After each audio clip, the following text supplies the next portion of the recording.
This podcast is brought to you by the Alien Soda Company, your connection to pop culture and paranormal themed merch.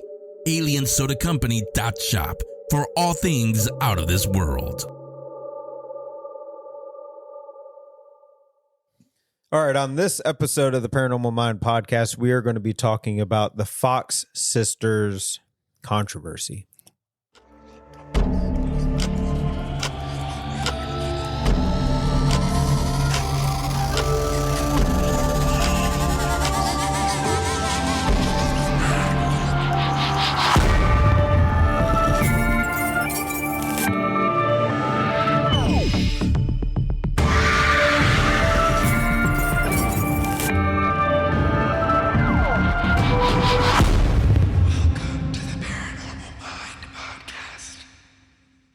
What's up, everybody? Welcome to the Paranormal Mind podcast.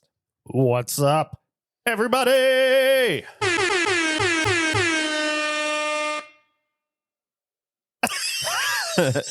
Anyway, I always like you're like pause. I don't know what to say because every podcast now I'm like, oh God, here we go again. It's like it's getting now it's getting old for me saying, oh God, here we go again now. Like I should expect it. I should expect it now. I've been conditioned.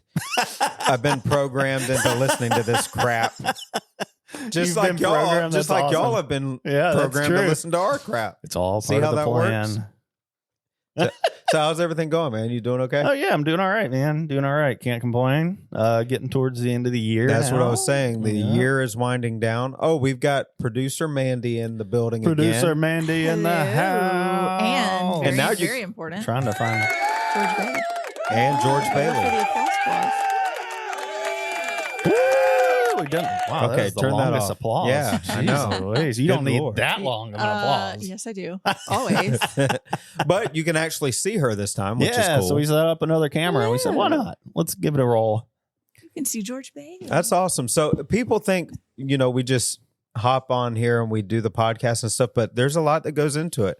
Like there's cameras. We got 3 cameras. Yep. The audio's got to be right. We got lighting here. We're in a living room, which is cool, which is going to be changing pretty soon. Yeah. But we're in a living room and it's pretty cool. It's laid back, but there's still a lot of work that goes into yeah, it. It's a like a- beautifully decorated living room. If Like I a do say whole so ass myself. studio in here now. Yeah. But you know what's cool about doing it here is you can pack up, but you can go to sleep. You can do whatever. Yeah. You can lounge around right We're on after. this nice, comfy couch too. Yeah. We don't have to drive. Yep. Well, I have to drive, but y'all don't have to drive anywhere. Yep, So- it's right here You at our set up fingertips. Half of it last night. I so did, That was yeah. nice. Yeah. Which is good. It's good to plan ahead. So I just came back from the UK, which was my first trip overseas. Are you a changed man? I was in the future. You were changed by the food. He's a time I was traveler. changed by the food. Like a proper, what they call a proper English breakfast is freaking amazing. That post you said, I'm in the US, I'm known as Poor Shane. Yeah. In the UK, I'm known as Pour Shane, Pour. I pour the tea. I know I failed you. We should have made tea to drink while we I know. record. What are we doing? Man, if we take a break between recording, That I wa- got us. That I got wasn't a on whole Shane's station. rider. So, and then I made the mistake of saying I drank it with cream and sugar. Yeah, they don't like And that. people were like, "Oh no, not cream, it's milk." It's like, well, Oh, Some wow. of them do white without, which I is meant- just milk. No sugar. I meant milk, but I said Yeah. cream and sugar. But I mean, milk is cream. The cream of cow. you make it sound dirty, Ew, Josh. I don't like it. He was waiting for that one. No, but it was really good. Like the people there are awesome. We stayed at Coombe Abbey, in Coventry, England, and the place was built in like 1100 AD. We're babies here. Oh, we don't yeah, realize we're like our so history young is as a country. laughable. Yeah, Yeah, yeah. It was built. embarrassing. It was built in 1100 AD. Queen Elizabeth I stayed there for a long time. Just a beautiful place. It was on 300 acres of land. Oh my gosh. So I got to just walk around and waddle around. You know how my feet are. Hobble, But- if you will. yeah, hobble. But I got to walk around the grounds and it took pictures. It's just beautiful there. But I saw a picture, man. It looked great. Yeah, I will tell you though that jet lag is real. Like, I don't really experience it when you're in the States. Even if you go to like California, we go to the West Coast, this 3-hour difference. It's not even the same thing, right? Like, I went to sleep there in the UK. So I left the US at like JFK at like 9 Eastern time. Got to the UK at 9:30 a.m. Oh my gosh. BST. Yeah. Yeah. So it was weird. What is the flight? How long is the flight from there to UK? It was like 8 hours. What crazy, do you man. do on an 8-hour flight? Well, I will tell you that I was Maybe climbing the surprised. walls. I was surprised again. Like, so the room, I had like an even more seat room thing. So it was cool, but they feed you too. So it's like, So do you have like a room in the airplane? Is that well, if you're like, you know, super Bougie. rich? if you're You're not poor, if you're not Shane. if you're not TV Shane Pittman, like you'd probably get a better area. They were like, sir, It's we're like, gonna this put is you in the Shane. We're back. putting him in the cabin. We're putting we'll him, put him down in the luggage. in the luggage, the cargo area. But yeah, so the first class and business class they have where there's a little cubby area where they can sit and like kind of almost lay down and Oh my lounge gosh. with like a TV and stuff. But even in my seat, they had like a pillow, they had a blanket, a little eye mask if I wanted to go to sleep. Man. And then they give you a complimentary meal. So you get to choose like a main course meal and then like 2 sides that you want, Wow. and then your drink. And then they'll come and bring it to you like a couple hours into the flight. They'll give you some food, they'll feed you, and then, you know. There is something kind of cool about flying too, because like if you're like me, and if you're like your surroundings doesn't just make you stop doing things. Like I always like taking cruises because like you're no on a internet. boat, you can't go and do anything that's not on that boat, right? So then Yeah. I am forced to just like Chill. relax. Yeah. So there's something to be said about an 8-hour flight too, where you're just kind of like, oh, I mean, I'm here. All you can do is just Yeah. I mean, you watch chill out. you watch know? a few movies and then you're good. Yeah. Or you go to sleep, but I can't sleep on a plane, so it's weird. So you're just You know? there. Yeah. But it was fun. It was a good trip. I can say I'm an international speaker now. I said that a few Hello, times. everyone. Is that how you know? That is That- horrible. You don't talk That like is that. a I am- horrible accent. I am All right, mortified. let me hear Do your it best. again. Let me hear No, you. I can't. Hear your, But I'm not yours. even going to We'll attempt. all three do it. Hello, everyone. My name is Josh Purvis. Okay, you sound Australian. Yeah. Oh, sorry. You're gonna put Well, some growth. all right, Mandy, it's your turn. Steaks. I'm not. Yeah, might do as- it. No, Do I'm it. not gonna insult the British you like might that. as well say crikey, Josh. You might as well. Crikey. Yeah, That's see? a Australian. Did a dingo ate your baby? dingy. The dingo ate my kid. What? What? Why did you change the word? Huh? A dingo. Dingo ate my baby, not dingo ate my kid. Oh, well, my baby. Are you high? No, What's going on? unfortunately. You've No, never, have this you is never heard hilarious. the dingo ate my baby? No. Yeah, it was about this little kid who went like the family was camping in Australia and the baby went missing and What's a like they dingo, found though? like remains from it's like a coyote. Oh, And like the mom was on like I think it's like news or something screaming the dingo ate my baby and people like it's horrible but people like made fun of it. let me The tell you internet something. sucks nowadays. Yeah. Well, this I'm was telling in like the 90s, but yeah. Let me tell you Wow. something. Australia is not the place to go for vacation because Absolutely everything not. there wants to kill you. Yeah.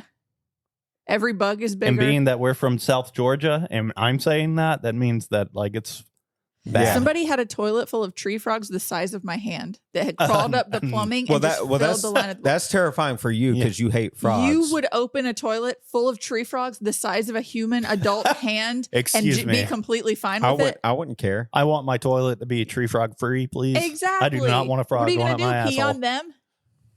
You'd open it up and you'd be like, "This freaks me out, man."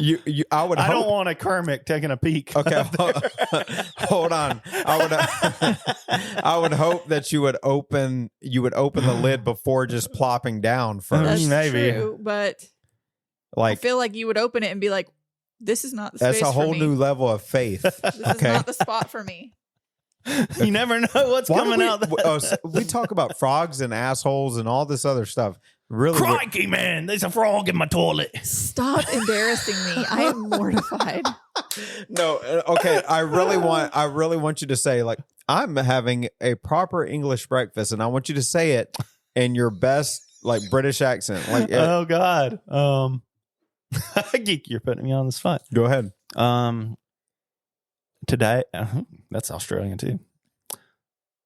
Mandy's face. Hello, okay, mate. let's cut to Mandy's face. Look. Oh no. Oh, Today, my God. I'm having me a proper English breakfast. No. I don't know what happened, I but don't that know. wasn't right. How did you marry him? I don't understand. I'll do it for Exactly. myself. It's fine. And look, I know that I can't talk like that. I'm not good with accents other than my own crappy Southern accent. So I'm not even going to embarrass myself. Apparently, I'm not good enough with selecting an accent. I just Yeah. have an accent. That was Well, what I have is Australian, apparently. Well, if you want to call If it that was kind of a butchered I don't Australian even know what accent. that was. I'm Steve Owen. That was like a dirty diaper of language, what you did there. Oh, Dirty God. diaper. Ugh. That's hilarious. That's gross. That I've never heard it described like that. Well, you know what? I hope you have a frog in your toilet now. You Guess said whose problem that would become? Yours. you said you're Steve. Say it again. Steve Irwin. Don't make fun of him. God. He's Every time probably I see a TikTok video of him, I get misty eyed. he's gonna You come know back what? and haunt But me. his son, every time I see a Yeah. of his son, Oh my think gosh. it's his him. son's like a spitting image, like a younger Yeah. version of him. Bendy Yeah. is too, though. She looks a lot like her mom, but she acts just like her dad. And his son looks like he's got the sweetest heart too. Yeah. Like he's just You just he's wanna hug him. kind natured. Man, yeah. the amount of knowledge they have about animals is just insane. It's like I want my kid. I hope I raise my kids to carry on somewhat of what I do, like they have. Yeah. Like the fact that they're dedicated and they care about animals and they care about all. I mean, that's rare to see that. Not me. I'm gonna do as I say, not as I do. Whatever I've done in Don't life, worry, I'm I'm working probably hard an with the example of twins. like what you shouldn't do. A lot of people have opinions of that. Huh?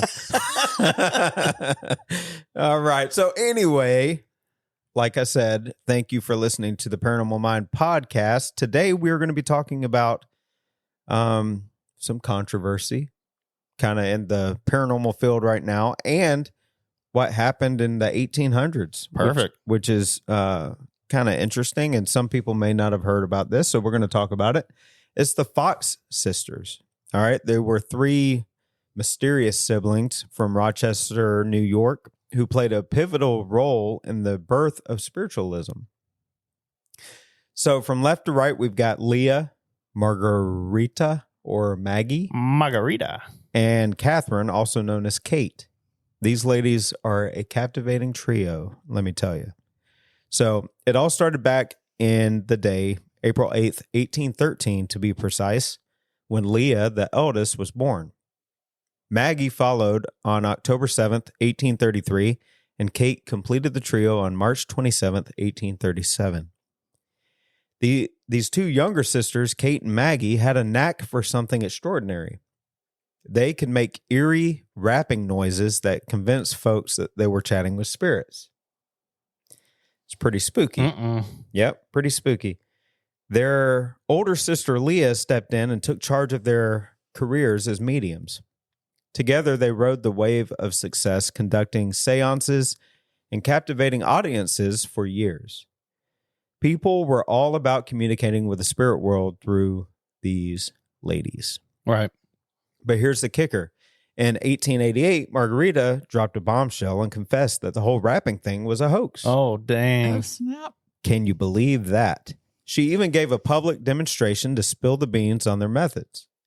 Shockingly, despite the confession, the spiritualism movement kept on trucking and gaining popularity, which we see that even in modern culture For sure. For sure. in a lot of different ways. So let's rewind to the early years a little bit. So in 1848, Kate and Maggie were living with their Methodist parents in Hydesdale, New York, a place with a reputation for being haunted. Legend has it that they pranked people by making these eerie sounds. Yeah, those infamous rappings. But later, Margarita admitted that the neighbors believed the house was haunted because of a man named Bell who had been tragically murdered there. The sisters eventually moved to nearby Rochester, and the Rappings, of course, followed them. Amy and Isaac Post, radical Quakers and pals of the Fox family, were quick to hop on the spirit bandwagon and spread the word among their friends. This link between spiritualism and radical causes like abolition and women's rights began to take shape. Now, let's fast forward to November 14th, 1849, a historic day. The Fox sisters held a public seance at Corinthian Hall in Rochester, the first of its kind. It was like a spiritualism revolution right there for a paying crowd, and it set the stage for countless more seances to come. So what they did was they basically went on tour, and they would show these demonstrations. We're going on the road. Yeah. They would do these demonstrations, and they would sell tickets, and people would witness, these mysterious spiritual things that were going on. Them talking to the spirits, so they say. Yeah. So Kate and Maggie became celeb mediums, hosting seances for a bunch of people, some of whom were probably just curious about their love lives and stock portfolios. Horace Greeley, a big shot publisher and politician, had their back and helped them hobnob with high society. But alas, their lack of parental supervision led them down the wine tasting path. Haven't we all been there? Yeah. That was an alas? Alas. Alas. Alas wine tasting? Let me say alas. Let me say alas. I want to sound smart a little bit. Let me say it. The wine tasting is and alas, positive. I can't do it in Josh's screwed up accents, but alas. Oh, okay. Never mind. I'm really scared he's going to start trying to make the eerie moaning noises, the rapping noises that he makes eerie moaning noises on the regular. I've been over here like, oh God, this is going to empower him. I don't even know what rapping means. Like, what is that? Like knocking, or like how am I supposed to do that though? It's not rapping how you think. Like I'm just going to break out an Eminem lyric. Oh God, Maggie was a word. You better move yourself to the music. All right, that was sorry, not that type of rapping. Holy God. Man, what? You need to read more. Yeah, a lot more. Rapping. Rapping. Or rapping presents. So critics started popping up in 1850, claiming that the sisters were pulling a fast one with these rappings. They argued that the sounds were just a result of joint cracking, and some even conducted investigations to prove it. In 1888, Margarita couldn't keep the secret any longer and spilled the beans in a signed confession, revealing how they did it. She even demonstrated the whole shebang in front of a huge audience. Doctors came up on stage to confirm that it was all about toe joint cracking. Talk about a bombshell. But here's where it gets a little weird, okay? Margarita later changed her tune, recanting her confession in 1889, pressured by the spiritualist movement and financial woes. Money was tight. She tried to get back into the spiritualist game, but it just didn't pan out like their glory days. Yeah. Now let's talk about some bones. Okay. Bones. Let's talk about some bones. All right. In 1904, some remains were found in the cellar of their childhood home when a wall decided to take a tumble. The Boston Journal ran a story claiming it was the body of the supposed murdered peddler. But guess what? The bones turned out to be a mix of random stuff, including chicken bones, and were likely part of a prank. As for their personal lives, Leah got hitched to a Wall Street banker after her first husband passed away. Margarita married Arctic explorer Elisha Kane in 1852, but later thought her powers were, shall we say, not so saintly. Kate jetted off to England in 1871, doing her missionary work as a medium for the upper crust. The upper crust of a pizza. No, not a pizza. The upper and lower. Sadly, Kate and Margarita battled alcoholism over the years, which strained their relationships with their sister Leah and other leading spiritualists. Kate passed away in 1892, and Margarita, deep in the throes of alcoholism, met her end in 1893. All three sisters now rest in peace in Brooklyn, New York. Margarita and Catherine in Cypress Hills Cemetery, and Leah with the Fox family in Greenwood Cemetery. Their legacy lives on in the world of parapsychology, with some accounts conveniently leaving out their confession of fraud. The Fox sisters, with all their wrappings and revelations, continue to be a hot topic in the world of the unexplained. So that's the incredible story of the Fox sisters on the Paranormal Mind podcast. Man. So there's a couple of things. The reason why I want to talk about this now is because there's some things going on public and present day with people that we know. I know. People that we know. Cody and Satori. Yep. So Satori Hawes is Jason Hawes' daughter, and Cody, I can never pronounce his last name. Desmond? Something like that. I don't know. I can't pronounce his last name. I've met them a few times. We've met them. Yeah. I know Jason. But the reason why I wanted to talk about the Fox sisters is because there's very similar the rapping sounds. Right. Like, so if you watch Cody and Satori, if you watch the Sam and Colby, their Conjuring House video, there's it shows their display of what they do when they're on the road is right. that they say that they can connect with spirits by connecting with each other, so touching each other, and communicate with spirits through knocking sounds. And there's a lot of people out there that say that it's fabricated, say that it's false. Yeah, and that's a recent development. Yeah, this is a brand new to thing do with them being on that episode the with Sam and Colby. Yeah. So here's my thing. From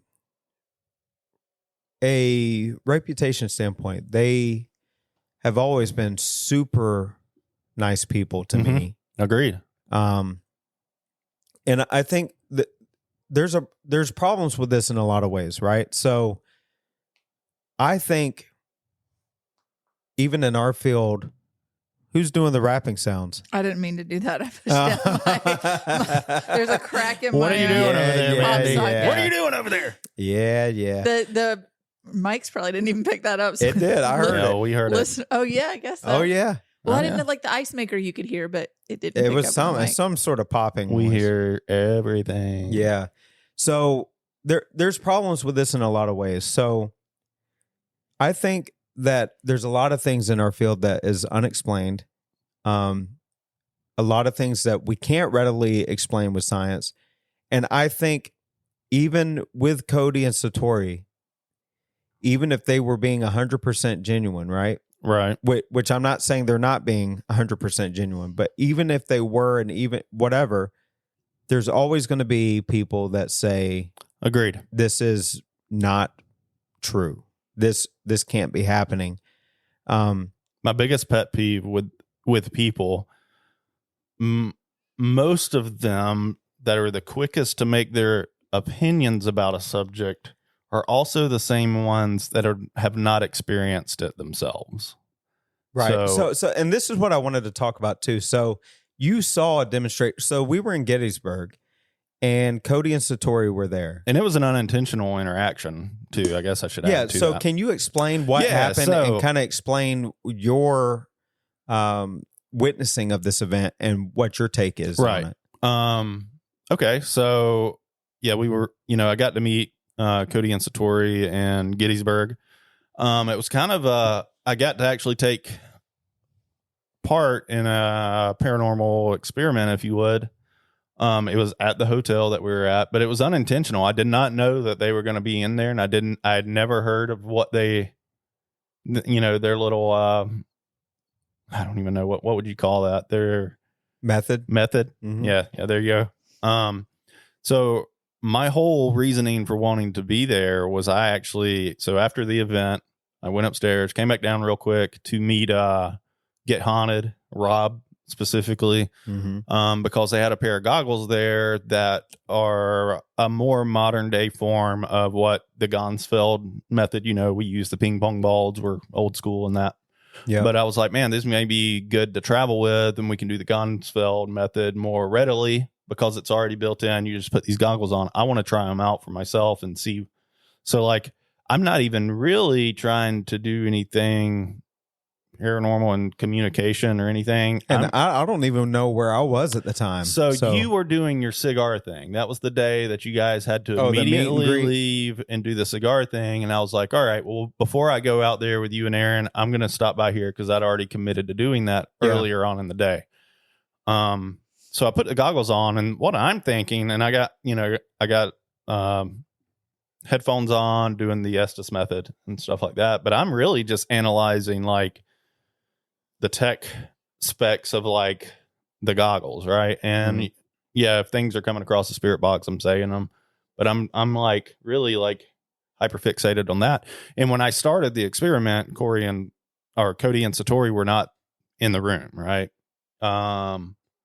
So something interesting happened while I was doing the experiment. At one point I say, hey, I feel like somebody's like behind me. Unknowing to me, they had actually came in and they had said, hey, we should try doing our method while he's doing the Estes method. And I could feel them behind me. I don't know how I was able to do that. That was kind of weird. But just like a gut. Yeah. I could just feel like a presence behind me. Again, did not know they were in the room. Had no idea.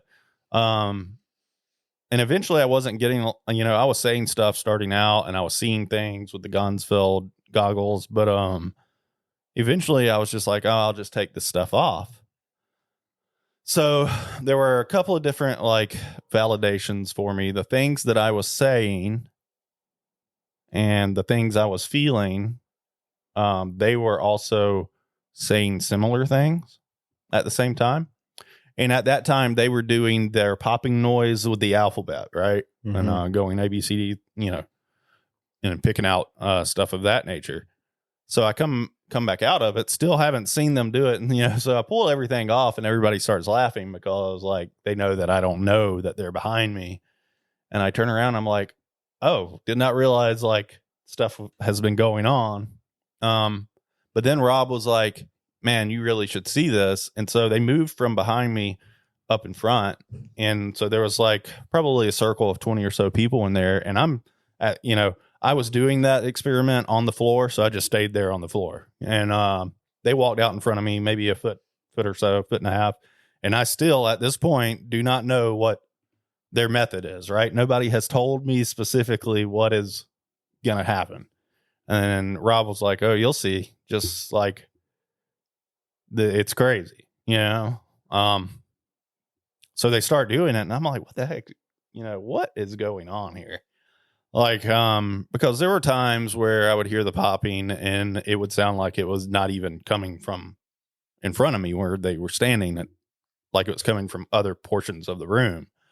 And so of course you hear that stuff. And so then I'm doing like 100% body check on them to see if they're moving or anything like that. And I don't see anybody moving. Cody at the time was wearing, I think, sneakers, and Satori was wearing like some slip-ons of some sort, some thin slip-ons. But yeah, so like I sat there and like, this is just my experience, but it did not sound like I could not directly say, hey, these popping noises are coming from their feet. And I was sitting like right next to them. Could they have been? Absolutely. But I mean, there's a lot of could they's out there about everything we do, right? Could it have been this? Could it have been that? Absolutely. From my experience and then from getting to meet them, I don't know. You know what I mean? It didn't feel like it at the time. It felt like something, I don't know what was going on. I mean, I told you about it afterwards. I was like, I don't know what to think about that. And I would have a lot more like credence to, I guess, have an opinion of like, yeah, it was absolutely their toes. Yeah, it was absolutely their feet. If I weren't standing like, or sitting like 12 inches from their feet. You know what I mean? Yeah. I don't. I mean, yeah, I guess I could have missed something, but I don't think I did. You know what I mean? Well, and since the Sam and Colby video, there have been other videos that come out replicating the sounds by there's this guy that has replicated the sound using his feet. Yeah, so you showed me a video of one, and my first instinct on that is like, well, he has boots on, and you're not going to be able to see his boots flex. Yeah. Cody and Satori did not have shoes of that nature on. They had thinner shoes. I feel like if you were trying to pop your toes or something, like in sneakers, like I can see when I move my toes, I feel like I would have been able to see it. And again, I know, Patreon can see it, but they were probably like right here from me. You know what I mean? Yeah. Again, I would have a totally different opinion of it if I weren't actually sitting there and having the experience that I had. Yeah, I think the main thing is it's okay to question, and it's okay. It's okay to and I still questioned it because I don't know, right? Yeah, I think it's okay to do that, but I think if you're going to do that before making an opinion, you need to like witness it yourself. Exactly. And then judge it from there, or try to set up some sort of test. Like, okay, well, you take the shoes off, or let's see, whatever. But wait to form an opinion until after you witness it. There's a lot of people that are keyboard warriors that go out there and will make assumptions and say things, but really don't give the opportunity to kind of test the theory and see. So I think that's what's that's so disheartening about it. You know what I mean? It's disheartening that people go out of their way, and the reality is probably would not have even like blown up online had it not been for the Sam and Colby episode. Right. Well, because there was millions that have watched that. So, but then like it brings out all the worst in people. I feel like where they come out of the woodwork wanting to like. Well, and there's a lot there was a lot of good comments too. So it's not like it.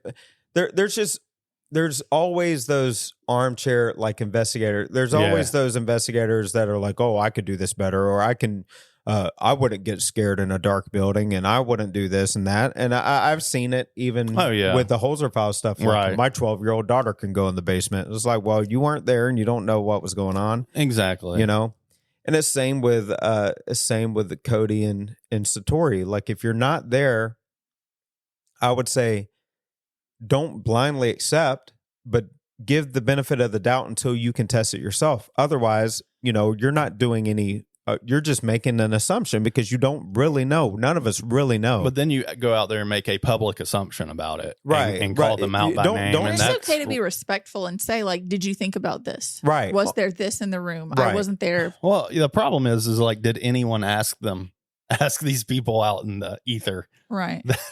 Well, of their opinion. You know what I mean? Yeah, but when you put content out there, like I know, it's out there to be watched, right? Yeah, but then people are voluntarily giving their opinions, and then it turns into this like, oh, I get attention by shitting on other people. Yeah, I it's terrible. I just think I think that you need to be open minded, and then if you want to test it yourself, then try to set that up with them or whatever. Right. And then if they are hesitant and like, oh no, we don't want to be reviewed that way, then you can make opinions about it. Like, what do you get to say about that?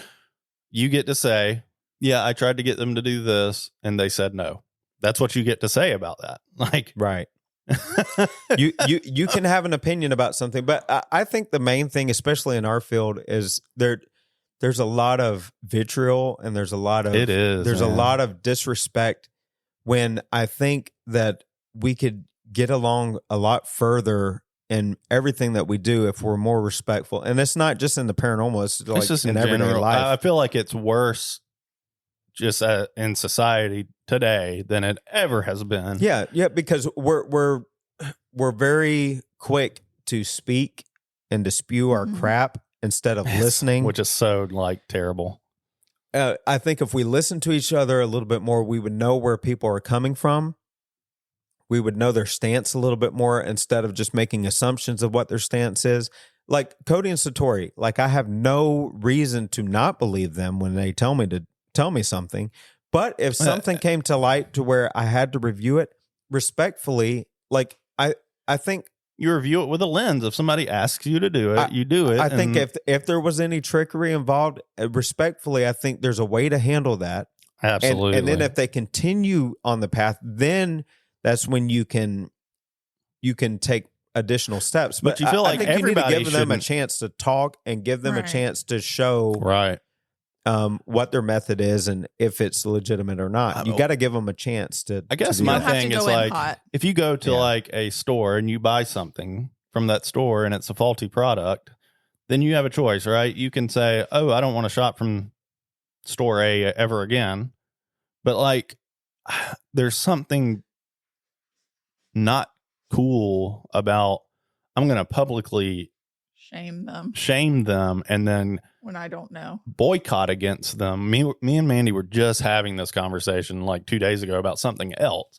Boycott against them all because you don't like them now, and that's fine. But if they are truly if store A truly has a problem, then it's not just going to be you that ends up being affected. Eventually, enough people will be affected where their business model is not going to work, right? I mean, what?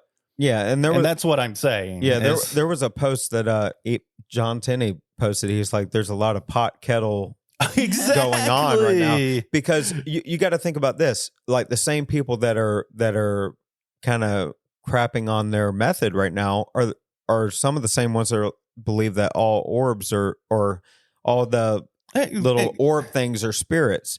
Or there's some, and then here's another thing, like with the rapping sounds and the tapping and stuff and the noises, that means we have to, every single investigation that we've done that there's some sort of tapping sound in response to you is called into question now. Because can anybody crack their foot at that time? Crack a knuckle.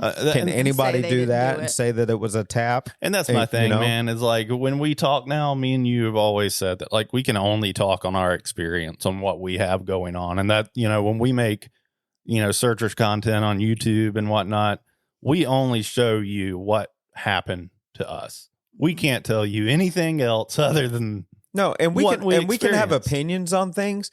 But there's a difference between having an opinion and respectfully approaching it, right? Than having an opinion and saying, you know what, you're a fraud, you're scamming people out of money, you're doing all this stuff. When you do that, I'm about to choke on my own.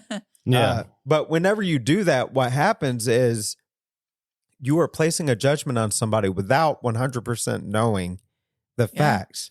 Well, you know what I said recently was, regardless of what you say is justified or not, be careful for what you say and what you do, because it will always be a reflection of you.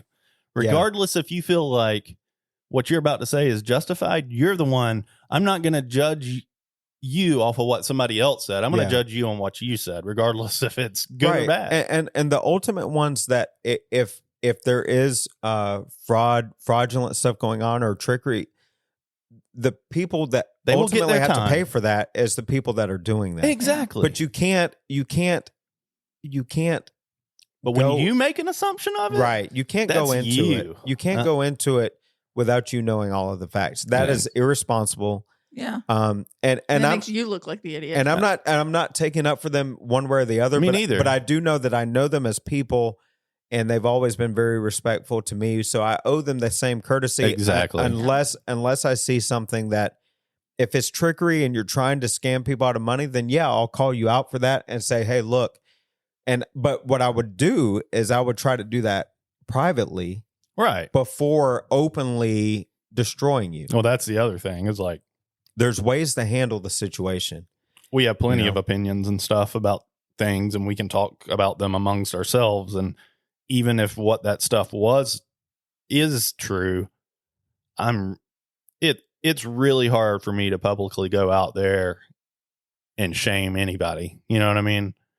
Because again, that's a reflection of me. Once I make that choice to do that and to do it publicly, you can't go back from that. Right. Well, and a lot of times in our interactions and daily lives and stuff, there's misunderstandings. Absolutely. Like, so if we judge each other based off of me and you, for instance, I know there's a lot of misunderstandings and in how we communicate. So much in text, right? Like, I mean, how we communicate and stuff. There's misunderstandings, and if we were to be impulsive and and how we thought the other person was trying to respond to each other, we would not be here doing the podcast right now. Right? No, absolutely. So, And then the second y'all get on the phone, you're like, oh. yeah. Well, but you know what we've learned from that? It's like get on the phone. Get on the phone. Yeah.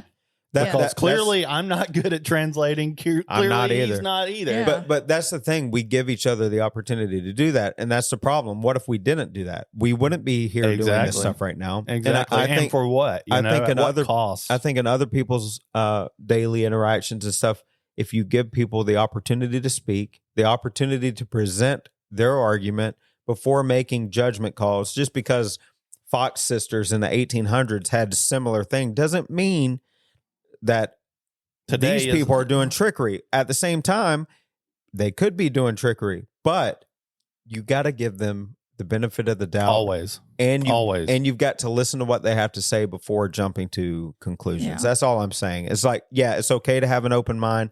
It's okay to question things. It's okay to be skeptical. We're not saying anything against that. But just the vitriol and the BS that's being spewed out, man. It's like venom. they're attacking their very character, and you don't know, you weren't there, so you don't know them. You watched a video clip, Yeah, and come on, and man. you're I mean, which is how like it is. The people who tweet, I don't know what you call it now. Oh, post or whatever, repost. To celebrities that have made them mad. You should go kill yourself. Unreal. That's unreal. still a human being. It's unreal.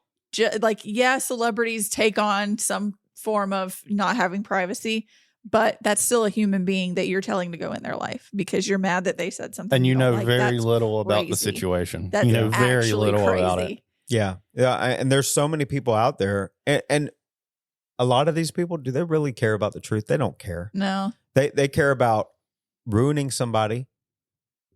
And sometimes these people are reacting because it scares the shit out of them, and because it's something they don't understand, so they immediately jump to, oh, this is not real, or oh, this is fake, or oh, you're scamming people. And again, like I said, I'm not saying that it's either or. Yeah, I'm just saying though, but they jump to that conclusion before investigating the facts themselves, and that's where the danger is, really. Agreed. I mean, this all kind of, I'm not going to go into detail, but right before we started filming this, I'm like, people talk trash about me and you all the time, which is disheartening, and it hurts us. People don't see that, but it hurts us. And like what you're telling me, I'm like, first off, like, you don't know what my thoughts are about things because you never asked. You know what I mean? Yeah. Instead, you just go around and make some snide remarks about stuff. Like, come on, man. Yeah.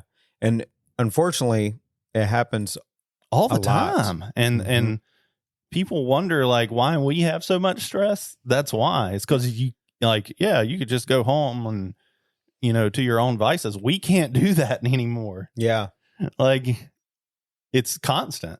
It's constant. Yeah, it's a constant thing. Like, my heart goes out to people that have to deal with that on a daily basis. And because, Mandy, what you said too, and I think it was you, Josh, about the video coming out, and it's kind of elevated the whole. It might have been you who said it. Elevated the whole situation. It's going to be like that, and it's going to circulate. There's going to be other videos that go viral because of it. Exactly. But you know what, man? They'll phase out, and it won't be the only time, and that's what hurts for them. You know what I mean? Yeah. This is not going to be the only time. Now, every time they go, like, do it. Which is okay. It's okay to question it, but I think what they need to do is do a thing where people come and watch it, and they take their shoes off, whatever the case may be, and get it done with and show. And then it's like, okay. And then move on, because now anytime that they use this now, there's going to be people that are like automatically making the judgment call without really knowing. Which really sucks for them. You know what I mean? Yeah. And it's like, man, if it's all just a fake and whatever, shame on you. But like, come on, man. Like, I feel like people need to reprioritize what is important in life. Yeah. And if you feel like you can do it better, then do it. Do it.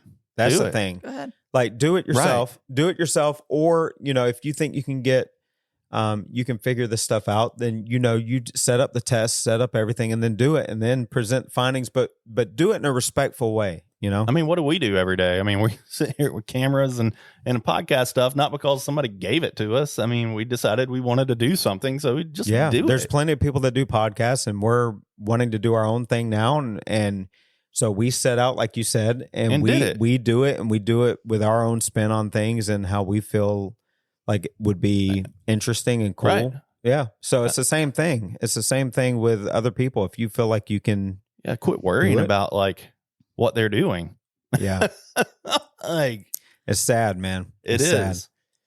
But anyway, let me segue really quick. Okay. It's related, but it's not. If anybody really is intrigued by the Fox Sisters story, I have a book recommendation. Okay. Go for it. I don't know if a lot of people know this, but in Victorian England, there was a ton of interest in the paranormal and spiritualism and all of that. They had their front parlors were always set up for seances. They have seance parties every Friday night or whatever. But there's a book that came out, I think it was March of this year. It's called The London Seance Society by Sarah Penner.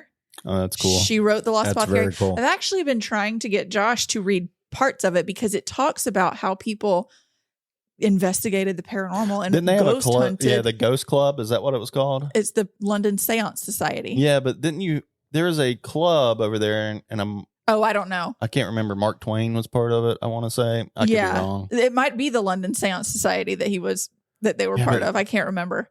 But anyways, it's about these two women, one of whom is a very well-known medium, and she flees London because of something going on in the London Seance Society, which is a men's club that hosts seances. But one of the women's sisters murdered, and they think that the Seance Society is involved, but then they also want to communicate with her. But it's cool. Really cool because it is set in the 1870s, and you get this, what did they do when they didn't have, Horn Paranormal to make them all of this cool gear? Right. Yeah. What did they use to communicate? Were they full of shit? I mean, that goes back to real? So it's really cool to read. So that is cool. All of our ancestors, man, that did this stuff. I need to go through and find you the pages where it specifically says this is a method that they used in 1870 to talk to. I think that's fascinating too. Yeah. Yeah, well, and it's going back to the roots too of kind of the spiritualism movement and all of that. So I think that's very cool recommendation. Yeah. So I'm trying to see if I can find the name of that club really quick. Yeah, it was called the Ghost Club. The Ghost Club. It's a paranormal investigation and research organization founded in London in 1862. Charles Dickens, not Mark Twain. Mark Twain's Dickens. American. Yeah, okay. I knew that, but I was like, that's who I thought it was. Yeah. Very Charles cool. Dickens. Yeah. So look into them too. That's pretty cool. Yeah, but it's a really good book.